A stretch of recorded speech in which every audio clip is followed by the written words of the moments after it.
नासरी के सिवा मैं तो कुछ भी नहीं, नासरी के सिवा मैं तो कुछ भी नहीं, नासरी के सिवा मैं तो कुछ भी नहीं, होके उससे जुदा मैं तो कुछ भी नहीं, होके उससे जुदा मैं तो कुछ भी नहीं, नासरी के सिवा मैं तो कुछ भी नहीं।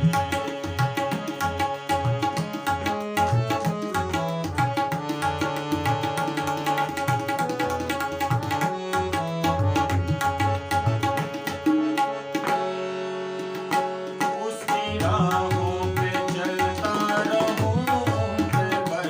बीत जाए यूं ही जिंदगी का सफर, उसकी राहों पे चलता रहूं, उम्र भर उसकी राहों पे चलता रहूं, उम्र भर बीत जाए यूं ही जिंदगी का सफर, उसकी राहों पे चलता रहूं, उम्र भर बीत जाए यूं ही जिंदगी का सफर, बस कर दो अता मैं तो कुछ भी नहीं, बस कर दो अता मैं तो कुछ भी नहीं, होके उससे जुदा मैं तो कुछ भी नहीं, होके उससे जुदा मैं तो कुछ भी नहीं, नासरी के सिवा मैं तो कुछ भी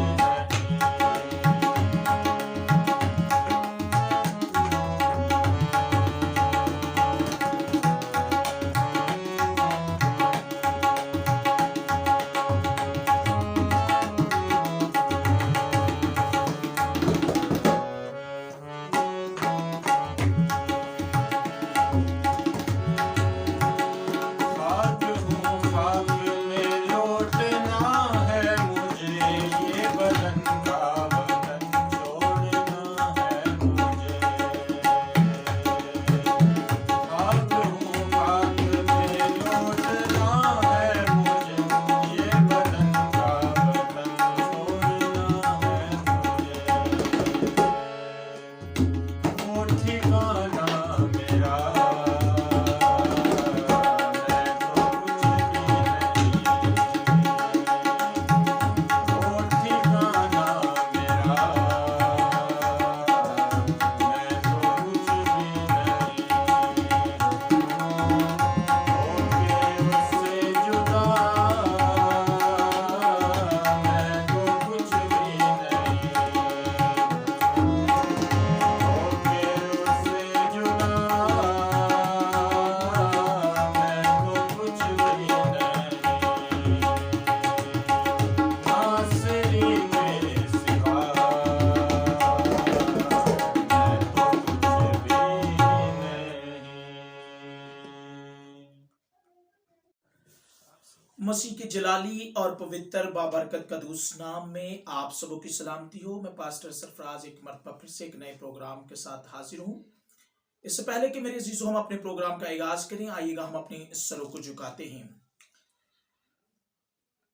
यीशु वफा खुदा, आज इस पहर हम तेरी शुक्रगुजारी करते हैं कि खुदा तू क्या ही मुहीब है और क्या ही पवित्र और अफजल और अजीम और कदूस खुदाए रहीम बादशाहों का बादशाह प्रभु यीशु जी, हम तेरी शुक्रगुजारी करते हैं।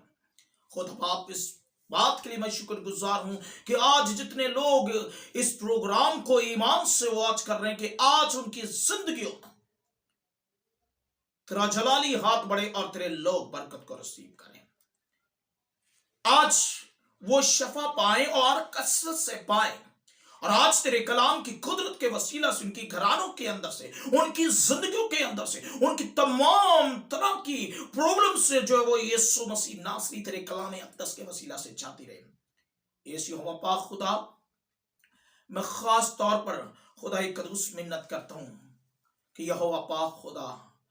यकीनन मैं इस बात पर ईमान रखता हूं कि आज तेरे कलाम की कुदरत जो है, आज तेरे कलाम के अजीम भेदों के जरिया से तेरे लोग शफा पाएंगे और कसरत से पाएंगे। यीशु यहोवा पाक, तू आज अपने लोगों को जो इस प्रोग्राम को वॉच कर रहे हैं, अपने यीशु नाम के वसीला से, अपने कलाम मुकद्दस की कुव्वत के वसीला से भरना और उन्हें शफा के लिए, उन्हें खुशहाली के लिए, उन्हें शादमानी के लिए तैयार करना। और आज तेरे कलाम की कुदरत के वसीला से तेरे लोग बरकत पाए। यीशु के जलाली अल कादर नाम में मांगते और पाते हैं, आमीन। आएगा मेरे जीसु, हम कलाम मुकद्दस की तरफ ध्यान देते हैं और आज का हमारा टॉपिक है यीशु ही मसीह हकीकी शफा का चश्मा है। आएगा हम देखते हैं मरकस की अंजील के अंदर, जरा ध्यान देते हैं मरकस की अंजील और उसका 5 बाब और उसकी 25-28 में देखेंगे कि खुदावंद खुदा जो है वो अपने लोगों को कैसे बरकत देता है और किस तरह से अपने लोगों को शफा देता है। आइए हम ध्यान करते हैं। फिर एक औरत जिसके 12 बरस से खून जारी था और कई तबीबों से बड़ी तकलीफ उठा चुकी थी और अपना सब माल खर्च करके भी उसे कुछ फायदा ना हुआ था, बल्कि ज्यादा बीमार हो गई थी, यीशु का हाल सुनकर भीड़ में उसके पीछे से आई और उसकी पोशाक को छुआ, क्योंकि वो कहती थी कि अगर मैं सिर्फ उसकी पोशाक ही छू लूंगी तो अच्छी हो जाऊंगी। आमीन। मेरे चीजों, बाइबल मुकद्दस में लिखा कि एक औरत जिसका हमें मरकज के अंदर बड़ा सारा जिक्र मिलता है कि वो कई तबीबों के हां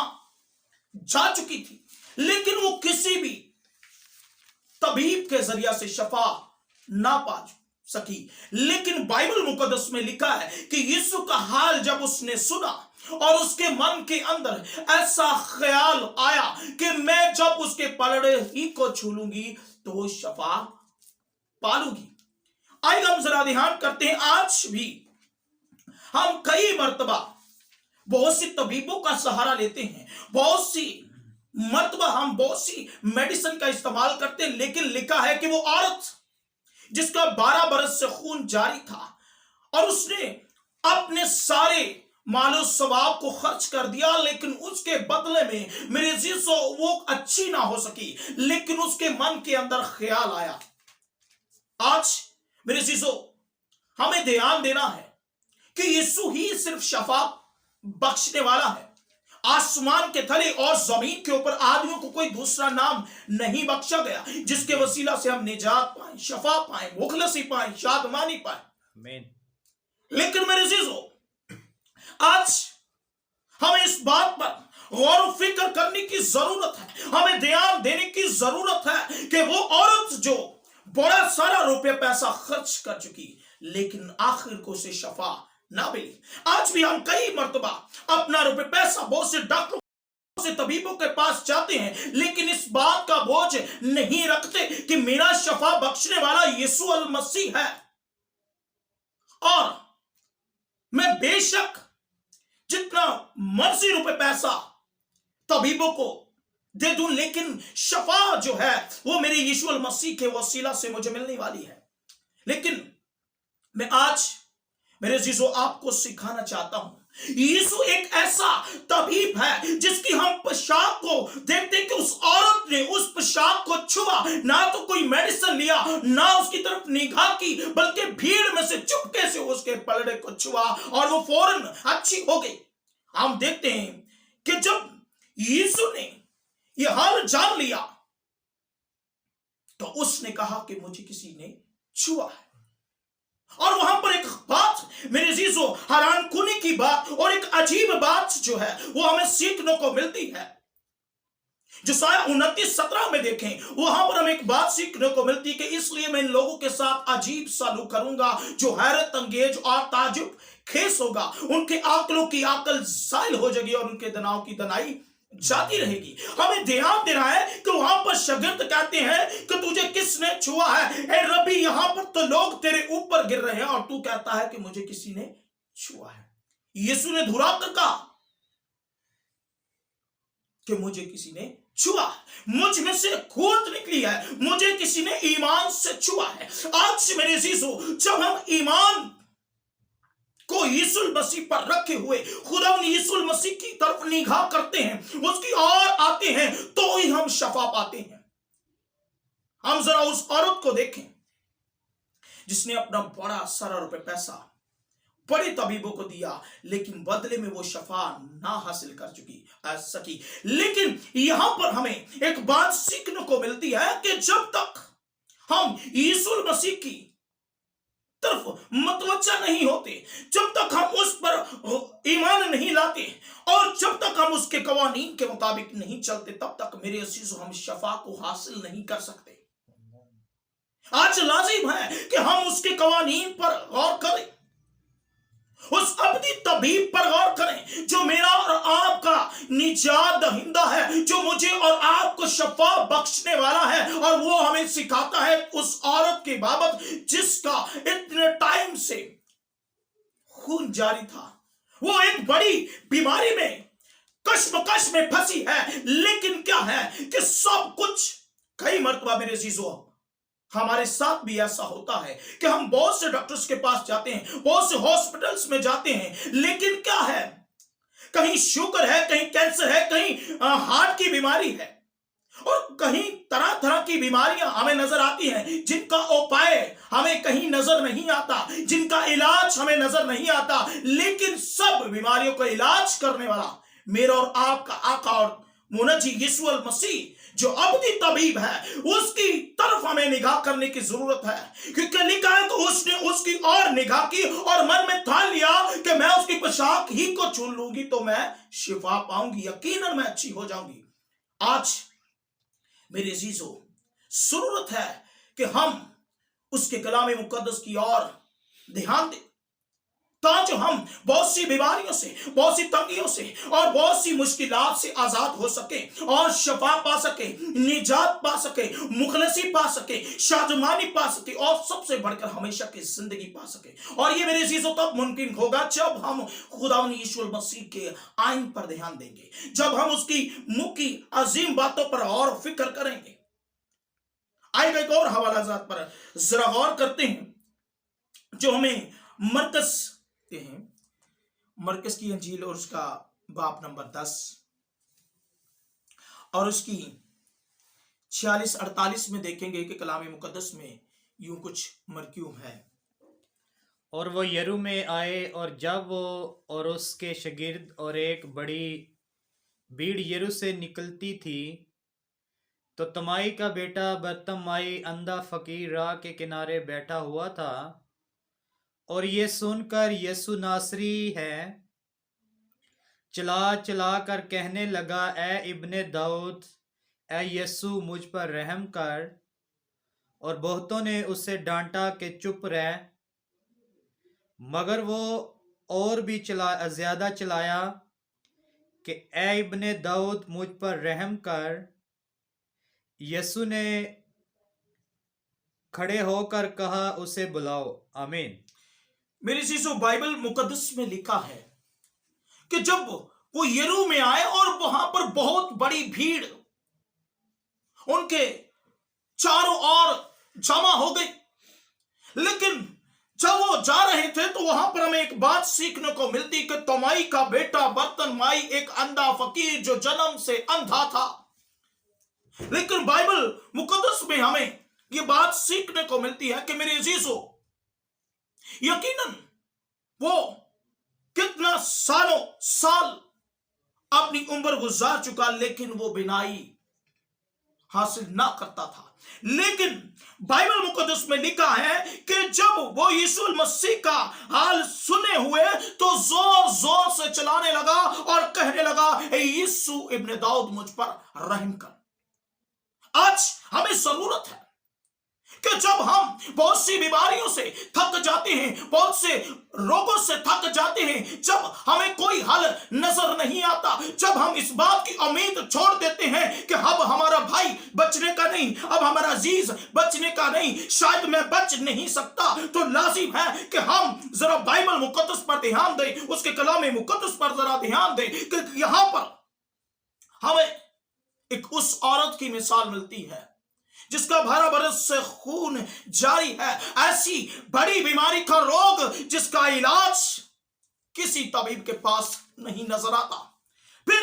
एक जन्म का अंधा जिसकी बनाई का कोई हल नजर नहीं आता, एक ऐसा अंधा जिसकी बनाई का कोई हल नजर नहीं आता। तो अकॉर्डिंग टू बाइबल हमें सिखाती है कि हमें इस बात पर ध्यान करने की जरूरत है कि यीशु मसीह ही एक अजीम शफा का चश्मा है जो मुझे और आपको शफा दे सकता है। आज जरूरत है कि हम चलाएं और गड़गड़ाएं। यहां पर तोमाई का बेटा चलाता है, जोर जोर से चलाना शुरू करता है कि यीशु इब्ने दाऊद, मुझ पर रहम कर। लाजिम है कि जब हम शफा को रिसीव नहीं करते, जब हमारी बीमारी और बढ़ती हुई हमें नजर आती है, तो लाजिम है कि हम जोर जोर से चलाना शुरू करें और कहें कि खुदा तू मुझ पर रहम कर, तू ही शफा बख्शने वाला है। और यकीनन मेरे अजीजों, हम शफा पाएंगे और जिंदगी पाएंगे और कसरत से पाएंगे। लाजिम है कि हम यीशु मसीह पर ईमान रखें और उस अंधे फकीर की तरह उसके ऊपर अपना ध्यान लगाएं और चला चला कर उससे पुकारें, और तब वो यकीनन मेरे अजीजों हमें शफा अनायत करेगा। कलाम मुकद्दस के पढ़े और सुने जाने के वसीला से आप सबों की जिंदगी में खुदा का जलाल आज जाहिर हो। आइए हम अपने सरों को झुकाते हैं। यस यहोवा पाक खुदावंद, खुदाई कदूस, खुदाई रहीम, अब्दी आसमानी जलाली यहोवा पाक खुदा, जितने तेरे कलाम को सुना आज वो कसरत से मेरेकल पाए, कसरत से शफा पाए, क्योंकि तू ही शफा का चश्मा है। आज खुदाई कदूस, अब्दी आसमानी जलाली यहोवा, बादशाहों के बादशाह, जितने लोग बीमारी, तंगी और परेशानी में, उलझन में, किसी भी तरह की बीमारी में, खुदाए अजीम बादशाहों के बादशाह ना उम्मीद हो चुके हैं, आज तेरे कलाम की कुदरत के वसीला से और तेरे अजमत बड़े नाम के वसीला से वो यकीनन शफा पाएं यीशु मसीह नासरी के नाम में, ताकि खुदाई अजीम वो तेरी गवाही का सबब बने। यहोवा पाक खुदा, हर तरह का शुगर, हर तरह का कैंसर की बीमारी यीशु मसीह नासरी के नाम में जाए। हाँ, सर गले का गिलड़ यीशु मसीह नासरी के नाम में, आधे सर की गंदी दर्दें यीशु मसीह नासरी के नाम में फायर होती चली जाए। और खुदाए कदूस खुदा बनी यहोवा पाक खुदा, जितने लोग जन्म से कहीं लंगड़ेपन का शिकार हैं, या बाजू में कहीं प्रॉब्लम है, या फिर बॉडी के अंदर किसी तरह किस्म का पैरालाइज प्रॉब्लम है, वो यीशु मसीह नासरी आज तेरे कलाम की कुदरत के वसीला से हमेशा के लिए शफा पाए और सारी सारा जलाल तेरे नाम अल कदूस यीशु को मिले। यीशु के जलाली पावरफुल फतमन अब्दियस जलाली अजीम अल कदूस अल कादर नाम में मांगते और पाते हैं, आमीन। यकीनन मेरे अजीजों, मैं ईमान रखता हूं कि आज के कलाम के वसीला से आपने बरकत को भी रिसीव किया, और मैं इस बात पर भी ईमान रखता हूं कि आज के कलाम के वसीला से बतेरों ने शफा को हासिल किया। इसी तरह खुदा के खादिम पास्टर सरफराज को इजाजत दीजिए, मिलते एक नए प्रोग्राम के साथ। गॉड ब्लेस यू, खुदा आपको बरकत दे।